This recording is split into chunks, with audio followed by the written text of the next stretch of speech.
Buenos días. El día de hoy entonces vamos a tratar sobre los trastornos de consolidación. Mi nombre es Daniela Orrego, residente de tercer año de ortopedia. Los objetivos que me planteé para esta presentación son recordar algunos puntos importantes sobre el proceso de consolidación, definir qué es la no unión, nombrar algunos factores de riesgo que pueden alterar la consolidación adecuada y mencionar algunos tratamientos actuales para el trastorno de la consolidación. Entonces, iniciando con esta presentación, primero, cuando sucede una fractura, esta fractura se puede manejar quirúrgicamente, conservadoramente. Cuando sucede la injuria, según como dejemos entonces alineada y como hagamos la posterior reducción, vamos a ver en los posteriores evoluciones y en los seguimientos radiográficos cómo se va generando el proceso de consolidación. En ocasiones lo vamos a evidenciar con presencia de callo óseo, hasta que llegado caso final desaparece el trazo de fractura y también puede suceder alguna remodelación en donde el callo óseo incluso puede llegar a ser completamente, puede desaparecer completamente. Esto sucede de dos maneras, a grosso modo. Uno es la consolidación primaria, el otro la consolidación secundaria. En la consolidación primaria, entonces, requiere una estabilidad absoluta para que suceda. Esto requiere un contacto entre las superficies menor a 0.15 milímetros porque requiere que los osteoclastos reabsorban el hueso muerto y los osteoblastos vayan regenerando nuevo hueso. Esto igualmente requiere que los fragmentos tengan una tensión menor al 2% para que se pueda entonces producir la adecuada consolidación y evitando de esta manera que se osifique, produciendo que se osifique y evitando entonces una fase cartilaginosa. Una parte importante de la consolidación primaria es que no existen líneas de fracturas evidentes y es difícil seguir radiográficamente con claridad cómo va este proceso de consolidación. Mientras que la consolidación secundaria la podemos dividir en 4 grandes fases. La fase inicial es aquella en donde hay ruptura de los vasos sanguíneos. Esto va a producir entonces atracción de células plaquetarias, formación de coágulos. Esto a su vez va a traer consigo citoquinas proinflamatorias que nos van a traer migración celular. Las citoquinas proinflamatorias más importantes en este proceso son la interleuquina 6, el factor de necrosis tumoral alfa, el factor de crecimiento plaquetario. Esto va a generar un tejido de granulación. Estas fases, ninguna está separada y está muy bien diferenciada entre sí, sino que se pueden llegar a solapar entre ellas mismas. Posteriormente, este granuloma, este hematoma, va a producir una maduración. Lo que hace esta maduración es que la tensión en el foco de fractura disminuya, por lo que cuando haya una tensión menor al 10%, va a existir una diferenciación de estas células mesenquimales en condrocitos y las células que están en el periósteo se van a producir también a diferenciar en osteoblastos. Posteriormente, a medida que vaya disminuyendo la tensión, cuando se llega a una tensión menor al 1%, se va a producir una matriz orgánica que está constituida principalmente por la hidroxiapatita, en donde va a producir entonces la consolidación y la osificación de este callo, primero que sería blando y posteriormente que sería un callo grueso.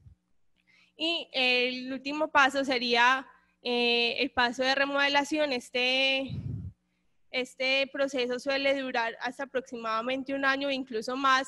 Lo que busca es que reconstituyen la estructura haversiana y el hueso laminar del hueso y adaptando así de esta manera las fuerzas mecánicas y generando un hueso más resistente con las características que previamente el hueso contenía.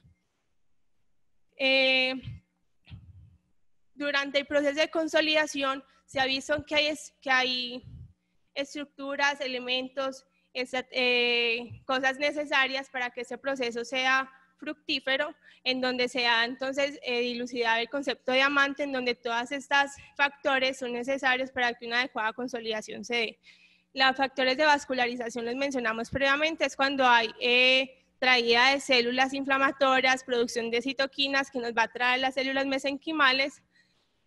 También es necesario células osteogénicas, son las células mesenquimales que según el estímulo mecánico, el estímulo hormonal y el estímulo químico van a hacer que se diferencien en diferentes linajes y produzcan entonces la consolidación que necesitamos posteriormente. También es necesaria una adecuada estabilidad mecánica. Una adecuada tensión va a estimular que los fibroblastos se conviertan en condroblastos y osteoblastos, y cuando hayan y si no hay una tensión adecuada, se puede quedar en fase fibrótica, generar más un callo fibrótico y finalmente no terminar entonces en una osificación adecuada. También necesitamos una matriz osteoconductiva. Este sería la matriz osteoconductiva, entonces sería como el soporte que requiere el hueso para que lleguen las células, los mediadores osteoinductivos para generar entonces la consolidación, y los mediadores osteoconductivos que necesitáramos serían los factores de crecimiento, la proteína morfogénica, los derivados plaquetarios, entre otros, siendo esos los más importantes. También es igualmente importante recordar que hay factores del huésped que son necesarios para llevar adecuadamente a una consolidación. Estos factores que afectan la consolidación lo podemos distribuir entre factores generales y factores locales. Los factores generales serían, por ejemplo, la diabetes mellitus, como las comorbilidades. La diabetes mellitus sabemos que mantiene al paciente en un estado proinflamatorio, retrasa los procesos de consolidación, igualmente los de cicatrización, y predispone al paciente a infecciones que nos van a alterar entonces el proceso adecuado de consolidación.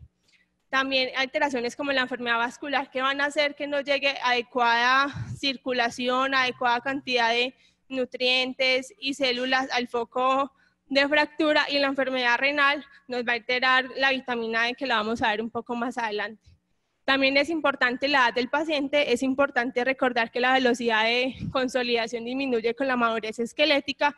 Esto se ha visto relacionado principalmente entonces con un cambio de las células inflamatorias que no son capaces de pasar de un estado inflamatorio a un estado antiinflamatorio, que posteriormente es necesario para lograr un callo duro. Y también es importante recordar que a medida que van creciendo, va disminuyendo la capacidad de remodelación, que en los niños es bastante grande. En los niños pueden remodelar grandes angulaciones, lo que no pueden remodelar son las rotaciones. Con respecto a la nutrición, hay deficiencias nutricionales que nos pueden alterar el proceso de consolidación, principalmente cuando hay deficiencias como por ejemplo el consumo de calcio o otros nutrientes necesarios para lograr un adecuado callo óseo. Y importante la deficiencia de vitamina D, porque la vitamina D afecta a las células inflamatorias, nos ayuda a regular las citoquinas, los factores de crecimiento, que posteriormente la ausencia de estos o una adecuada disregularización de estos factores va a generar que los osteoblastos, osteoclastos y la mineralización sea afectada y nos produzca entonces que no haya una adecuada consolidación. También se ha visto que fumar aumenta 2.2 veces más el riesgo de no unión, inclusive retraso de consolidación en los diferentes estudios cuando se compara con pacientes no fumadores. Esto se ha visto porque la nicotina produce una vasoconstricción que va a generar entonces que una adecuada oxigenación no llegue al foco de fractura, que a su vez entonces va a desencadenar todo el proceso de que no lleguen las citoquinas, no lleguen las células reparadoras, no lleguen las células proinflamatorias.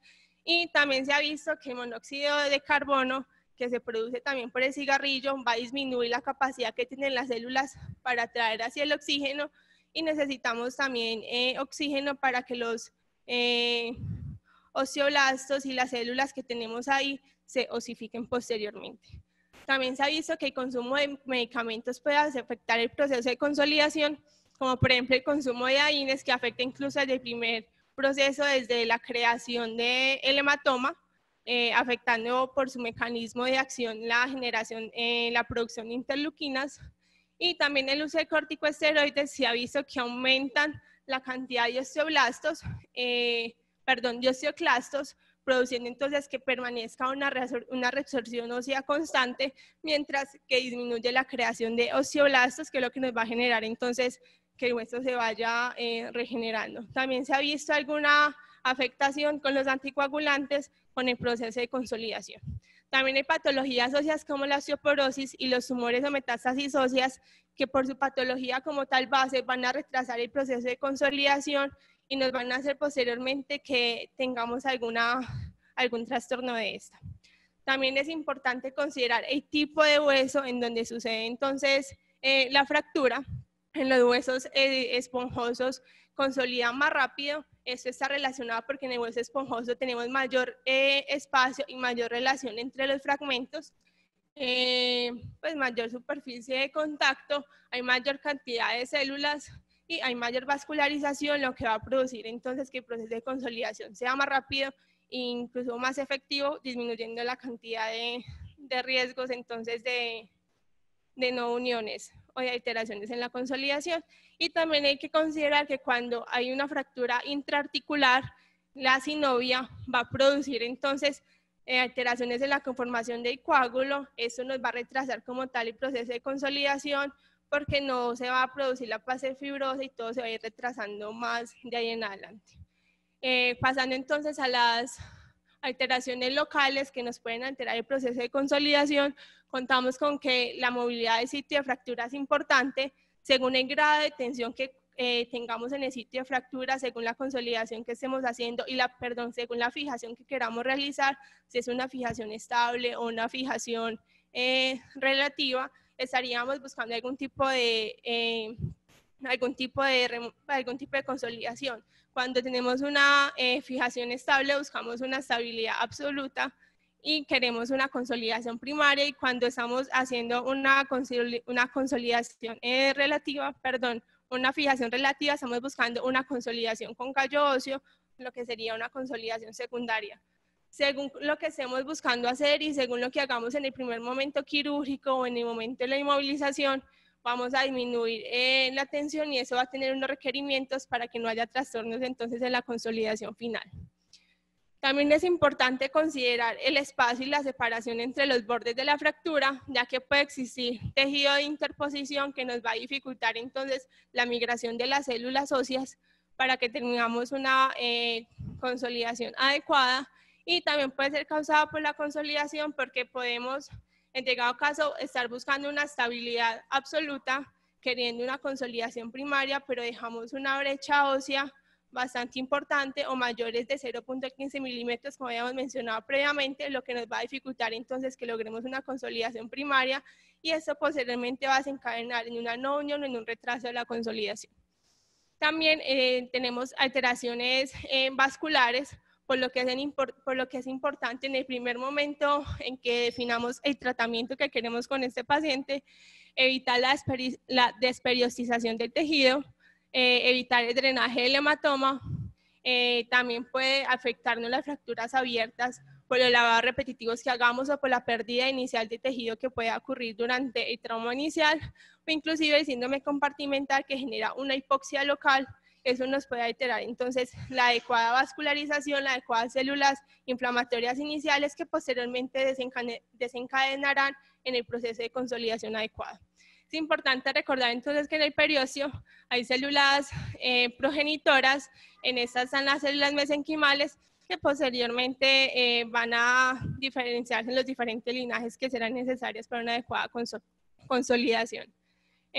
También se ha visto que según el hueso que esté expuesto, hay mayor riesgo, menor riesgo de trastornos de la consolidación. El mayor riesgo se ha visto que es con las fracturas de tibia, y también hay que recordar que según el tipo de fractura que ocurra, si es conminuta o desplazada, esto también nos puede alterar un poco el trastorno el proceso de consolidación adecuado.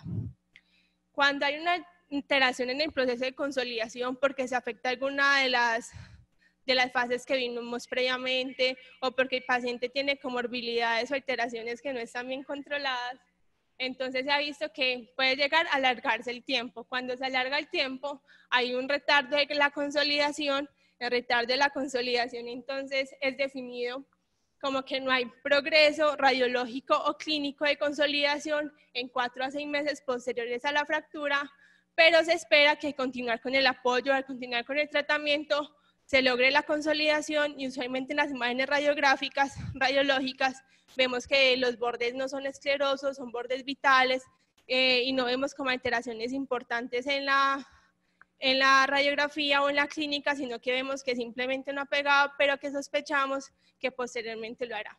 Sin embargo, también puede llegar a no consolidar, lo que causará entonces una no unión, que es lo que vamos a mencionar como de aquí en adelante. Entonces, la no unión se ha visto que tiene una frecuencia estimada de 5 al 10% en fracturas generales. Sin embargo, el mayor riesgo de no unión se presenta en miembros inferiores, con aproximadamente un 48% de casos y incidencias, aumentando, obviamente, cuando hay fracturas abiertas, el riesgo aumenta muchísimo más. Las fracturas que más riesgo de no unión presentan son las fracturas de tibia, con un 7.6% de riesgo. Esto se ha visto porque tienen alto riesgo de hacer fracturas abiertas, porque tienen, a veces se hacen fijaciones que no son las adecuadas, y es un hueso que está bastante, pues tiene una parte que no está cubierta adecuadamente por músculo, que también nos va a retrasar un poco la consolidación. Y sin embargo, por el otro lado, entonces, vemos que en los metacarpianos es donde el menor riesgo de no unión existe, con un 1.5%, lo que nos dice es que la mayoría de estas fracturas van a llegar a un término de consolidación adecuada. Con respecto a definir qué es la no unión, hay muchísimos autores, muchísimas definiciones que nos dicen el riesgo, pues que la no unión. La mayoría se parece entre sí, la conocida por todos y la más utilizada es la FDA, que es la que nos dice que después de 9 meses de ocurrida la fractura, si hacemos un seguimiento de esta, no hay signos radiológicos o progresión clínica de consolidación después de 3 meses consecutivos de seguimiento. Sin embargo, algunos mencionan que esperar 6 meses en una fractura que usted ya sabe desde el inicio o en los primeros seguimientos que no va a pegar y que necesita ayuda para consolidar, también se mencionaría que sería una no unión, y algunos sugieren entonces que solo esperar 6 meses después de la fractura en huesos largos sería suficiente para definir entonces una presencia de no unión. Tenemos como un criterio clínico que sería movimiento, dolor en el sitio de la fractura, y un criterio radiológico que sería una ausencia de callo en 3 de 4 corticales necesarias para definir entonces una consolidación adecuada. Con respecto a los tipos de no unión, hay como 2 grandes grupos y un grupo intermedio. Uno de los grandes grupos sería las consolidaciones atróficas, en donde tenemos ausencia de callo óseo. Aquí están incluidas las no uniones causadas por infecciones, y las hipertróficas, en donde hay presencia de callo óseo abundante pero de manera desorganizada, y aquella que sería como un término medio sería las oligotróficas, en donde no hay una consolidación adecuada, pero sin embargo no hay ausencia total de callo ni aumento exagerado de ese, que serían las oligotróficas.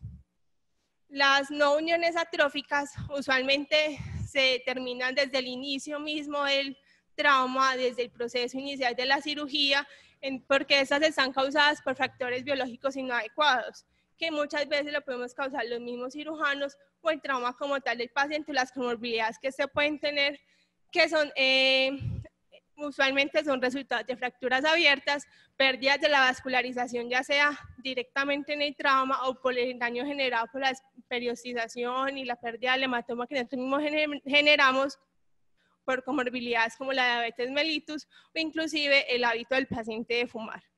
La característica clínica y radiológica, más que clínica radiológica de esta no unión, es la formación de callo. Pues es que no hay formación de callo óseo ni foco de fractura.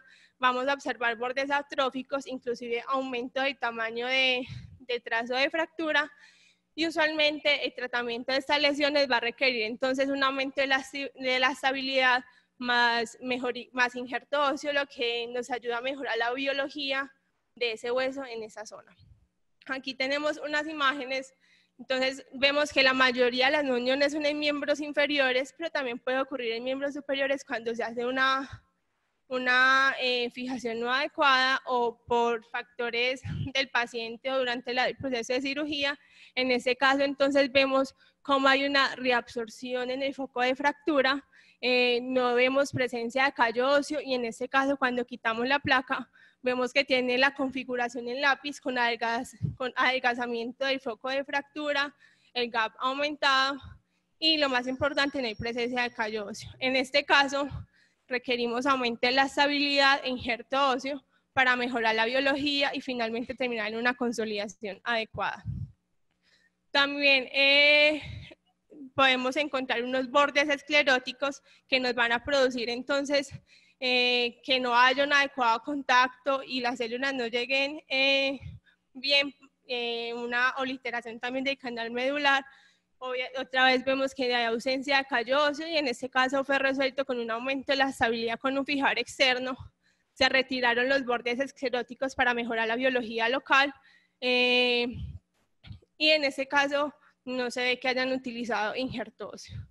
Es importante también recordar que hay ciertos huesos, ciertas partes anatómicas óseas que por su vascularización principalmente retrógrada van a tener riesgo per se de producir no uniones, como en este caso en una fractura de cadera basicervical, a pesar de una adecuada osteosíntesis, presentamos una no unión y en una fractura de escafoides también que pasó inadvertida, terminó en una no unión, ahí vemos bordes atróficos, aumento del espacio de la brecha ósea, que pueden ser también una de las causales de la no unión que hay que tener bastante presentes. Mientras en las no uniones infectadas clínicamente pueden pasar desapercibidas o confundirse con una no unión atrófica normal, si la clínica de un paciente con alteraciones celulares, pues con alteraciones en la piel, sistémicas, un paciente en malas condiciones o con una fístula, no nos hace sospechar entonces un proceso infeccioso y vemos una no unión atrófica, hay que tomar, cuando se entra a cirugía, hay que tomar muestras de cultivos para así descartar un proceso infeccioso que puede ser una de las grandes causales entonces de las no uniones. En este caso, entonces, el cultivo fue positivo, requirió entonces aumento de la estabilidad, resección del foco esclerótico e infeccioso que se consideraba, reactivación del canal medular y en este caso se utilizaron perlas con antibióticos para ayudar entonces a tratar la parte infecciosa y posteriormente mejorar entonces el proceso de consolidación. Las no uniones oligotróficas, como habíamos mencionado previamente, entonces es como una mezcla o la parte intermedia entre las atróficas y las hipertróficas. En esta hay poca presencia de callo óseo, usualmente son bordes vitales, no les falta biología, sino que es más bien como una falta de estabilidad adecuada, ya sea por inmovilización adecuada, porque hubo una distracción exagerada en el foco de fractura durante la consolidación, o hubo en el trauma inicial desplazamientos de los diferentes focos cuando fue, por ejemplo, una fractura con minuto. En este caso, entonces, requirió aumento de la estabilización. Vemos entonces que se resecó el foco de no unión para activar los bordes y posteriormente se hizo entonces un transporte.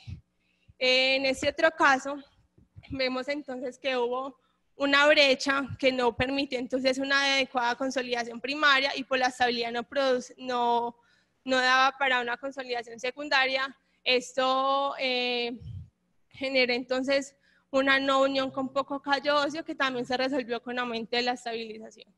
Mientras que las no uniones hipertróficas son biológicamente viables, no les falta la parte biológica, sino que tienen un buen soporte vascular y les falta estabilidad en el momento inicial del tratamiento.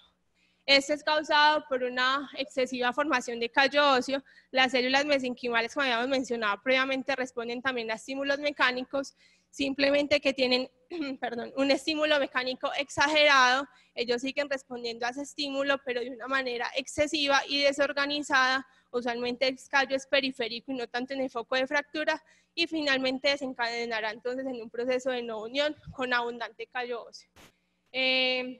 Usualmente este proceso de no unión se altera en la fase de reparación, la fase inflamatoria y la fase inicial no están alteradas y ocurren normalmente, y el tratamiento requiere aumento de la estabilidad y muy pocas veces requiere aumento con injerto óseo porque tienen una muy buena vascularización y un buen sustrato biológico.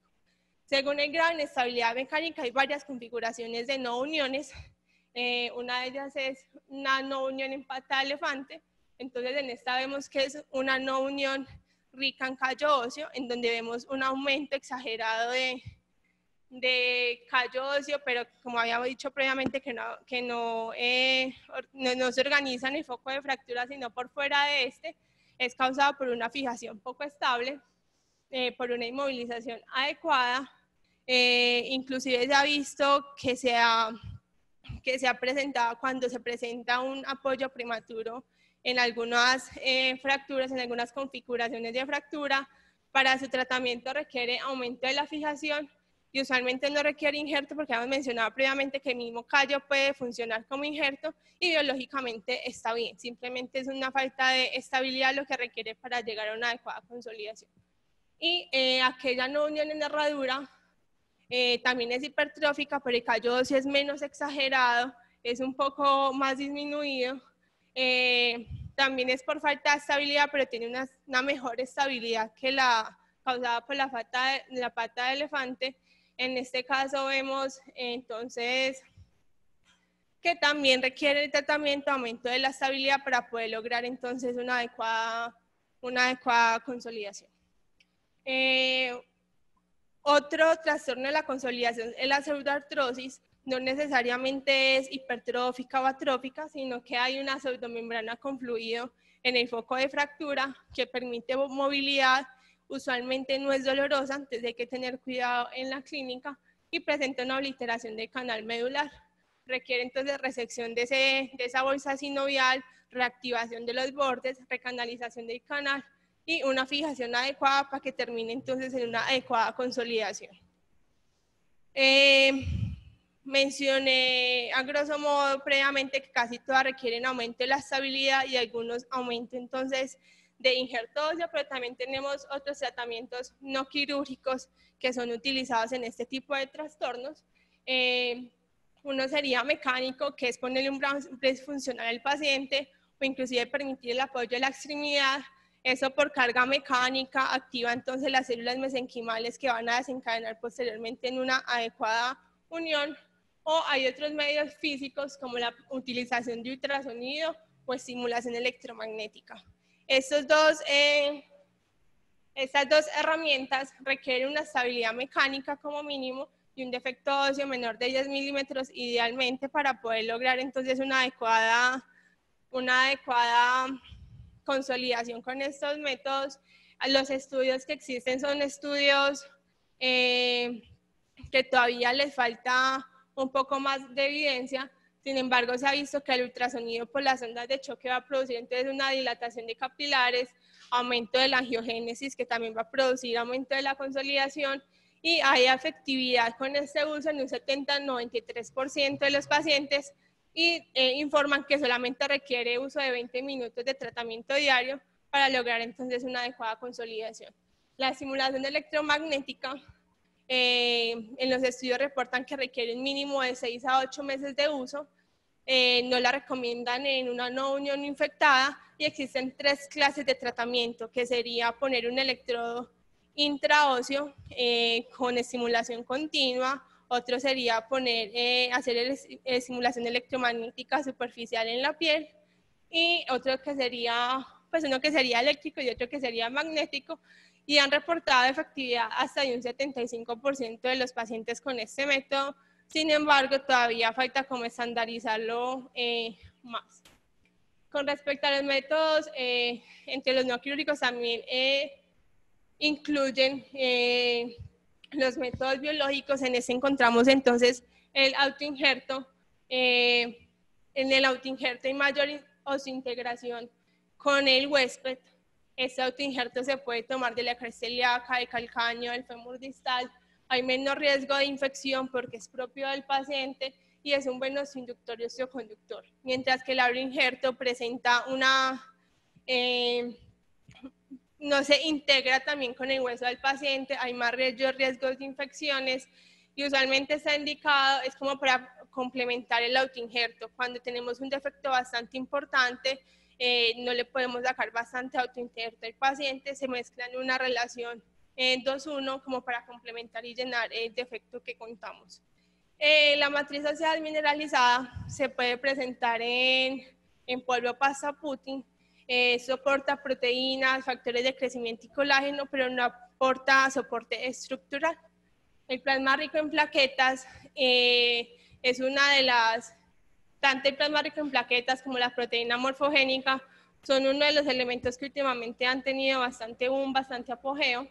El plasma rico en plaquetas entonces produce, aumenta la secreción de citoquinas, factores de crecimiento, agregación plaquetaria, que como vimos previamente afecta desde la fase inicial del proceso de consolidación, promueven la angiogénesis, recluta células mesenquimales que posteriormente entonces desencadenarán en una adecuada consolidación. Mientras la proteína morfogénica mejora tasas y tiempo de consolidación, sin embargo, presenta riesgos de seroma u osificación heterotópica, inclusive en algunos casos han reportado aumento de riesgo de tumores óseos. En el plasma rico en plaquetas todavía no está muy estandarizado bien la técnica de cuánto necesita el paciente, cuántas dosis requiere, por lo que todavía está como en procesos de estudio. Y las opciones quirúrgicas, en esta no me enfocaré mucho porque sería una charla completamente diferente sobre qué técnicas debería utilizar en qué casos, sino que contamos con fijaciones internas con placas en compresión, clavos intramedulares con rimada de canal medular para reactivar entonces el proceso de consolidación, fijar externo en compresión o en distracción con o sin uso de antoinjerto. Entonces, finalizando esta charla, para llevar a casa hay que considerar entonces que el tratamiento de las no uniones inicia desde el manejo inicial de la fractura. Es importante tratar al paciente considerando sus comorbilidades, que disminuya así el riesgo de no unión. Hay que identificar el tipo de no unión para ayudar a guiar el tratamiento y qué es lo que necesita nuestro paciente para lograr una adecuada consolidación. Y hay múltiples estrategias para tratar las no uniones, las cuales se deben adaptar a cada paciente, sus comorbilidades y las causas de esta. Muchas gracias.